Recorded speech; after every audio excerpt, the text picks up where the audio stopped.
Thesis: midsize SUVs are the hottest things in the new car market worldwide. Antithesis: auto manufacturers want to sell lots of electric cars. Synthesis: build an electric SUV. Duh. So why is no one giving customers what they want? 'Tis a conundrum. Even the high priest of electric cars, Elon Musk, failed to notice that the sedan is out and the mid-size SUV is in. Instead of wasting 2 years getting the gargantuan Model X off the ground, perhaps he should have been going full speed ahead on the Model Y. Live and learn. At the Tokyo Auto Show going on this week, Nissan has the iMx midsize electric SUV on its stand. It's what everyone is looking for: compact size, dual motors with 429 horsepower combined, 516 pound-feet of torque, all-wheel drive, and most importantly, 372 miles of all-electric range. That's according to the more than generous Japanese test cycle. Knock off about a third to get an idea what the EPA range would probably be. The M part of the name stands for Intelligent Mobility, the technology that Nissan says will allow fully autonomous driving, self-parking, and vehicle-to-grid connectivity that can help power a home or stabilize the local electrical grid. So, is the iMx just a grown-up version of the Nissan Leaf? No, not really. It is built on a new, dedicated electric vehicle chassis that will be the foundation for most of the 12 new electric cars Chairman Carlos Ghosn says will arrive from Nissan by 2022. Other than some technology bits, it shares nothing with the Leaf. It is roughly the size of a current Nissan Rogue. In self-driving mode, the pedals and steering wheel tuck out of the way to increase the room available to the driver. The seats tilt back for a more comfortable ride and the cabin will be filled with soothing lights to help the occupants relax. The interior features a wrap-around panoramic OLED instrument panel. The seats have 3D printed components and feature laser-etched stitching. Switches and knobs are largely absent, with most functions being carried out by hand gestures and eye movements, as well as spoken commands.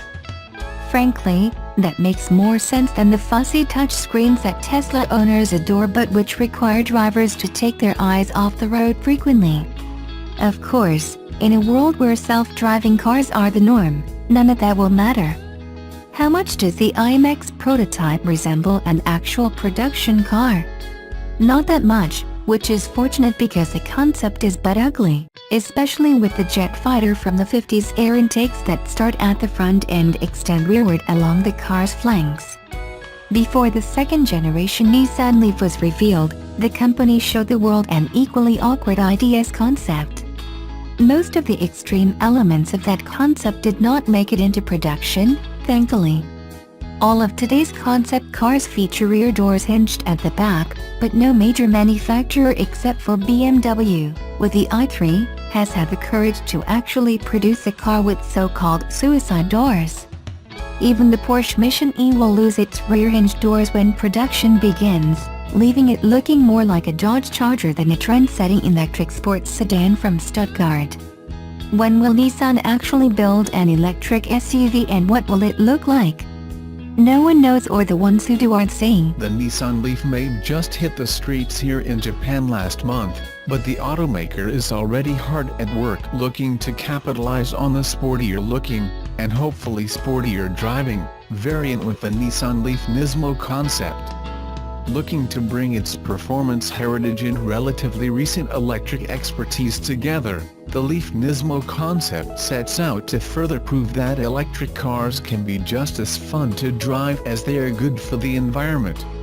The Leaf Nismo concept is pretty mild by Nismo standards, but pretty wild for a Leaf. The last Leaf Nismo, sold exclusively in Japan, was little more than a Leaf with red accents, but the new concept backs up the red accents with a lowered, sport-tuned suspension, sticky Continental summer tires, and revised computer tuning that makes the Leaf's 147 horsepower and 236 pounds-ft of torque available quicker than in the standard Leaf. The revised bodywork also gives the Leaf Nismo concept some performance enhancements, says Nissan. The new lower fascia and spoiler are designed to reduce lift without ruining the Leaf's impressive 0.28 coefficient of drag.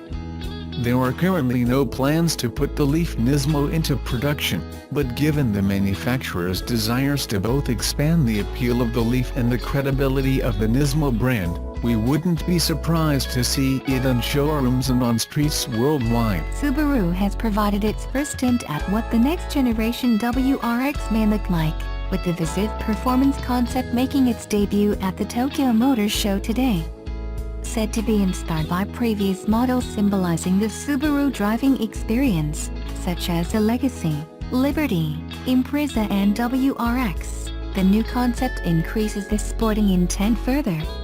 As the first four-door sports sedan in the Visive series of show cars, the Visive Performance includes the same boxer engine and symmetrical all-wheel drive combination that is synonymous with Subaru models like the WRX and WRX STI. However, its exact powertrain details remain under wraps. Measuring in at 4630mm long, 1950mm wide and 1430mm tall with a 2730mm wheelbase, the Japanese concept is 35mm longer, 155mm wider and 45mm shorter than the current Gen WRX. Renowned WRX details like a hexagonal front grille, bonnet scoop and C-shaped LED daytime running lights are present on the Visive Performance, while a carbon fiber 3-section lower air intake with mesh inserts completes the aggressive front end design.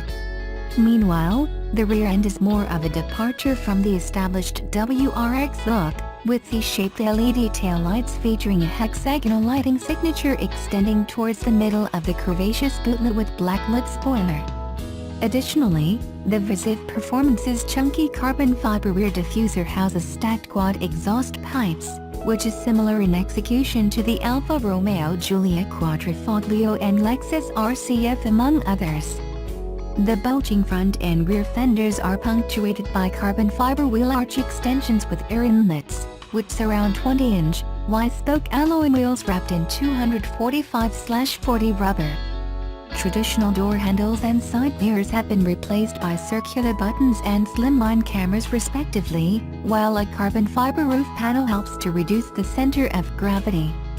While official images of Visive Performance's interior have not been provided, a peek inside its side windows reveals a large, portrait-oriented central touchscreen responsible for multimedia and climate control functions, as well as a digital instrument cluster. The 5-seat show car's overall look is based on Subaru's Dynamic X solid design language. In preparation for a future where autonomous driving is the norm, the Visive Performance features the latest generation of Subaru's advanced EyeSight driver assist technology set to be launched around 2020, as well as other devices. According to Subaru, the Visive concept series embodies the brand's vision for the future of making cars that deliver enjoyment and peace of mind to its customers, with the Visive Performance becoming the fourth model in this lineup. Previous Visive, short for Vision for Innovation concepts include the Visive 7-seat SUV from the 2016 Los Angeles show, Visive 2 compact SUV from the 2014 Geneva show, and the Visive hybrid crossover from the 2013 Geneva show. The 4th Gen WRX and WRX STI have been on sale in Australia since March and April 2014 respectively, with their replacements based on the Subaru Global Platform, SGP, expected to appear in either 2019 or 2020. The Tokyo Motor Show will be officially open to the public from Friday, October 27th to Sunday, November 5th. Should Subaru carry the Visive Performance concepts design into WRX production? Tell us what you think in the comments below. A mechanical defect in 2013 to 2014 Subaru WRX and WRX STI vehicles can lead to contaminated oil-carrying metal debris throughout the engines, according to a lawsuit filed last week. The lengthy complaint, filed in federal court on behalf of 2013 WRX owner Vincent Salgado, alleges that, Once the vehicle's connected rod bearings began to fail, metal debris is carried throughout the engine by way of contaminated oil. In particular, the suit says, defective rotating assemblies are the source of the problem. This defect, which existed at the time each class vehicle was manufactured, and typically manifests itself during and shortly after the limited warranty period has expired, will inevitably cause the class vehicles to experience spun connecting rod bearings and catastrophic engine failure, according to the complaint, which you can read entirely below.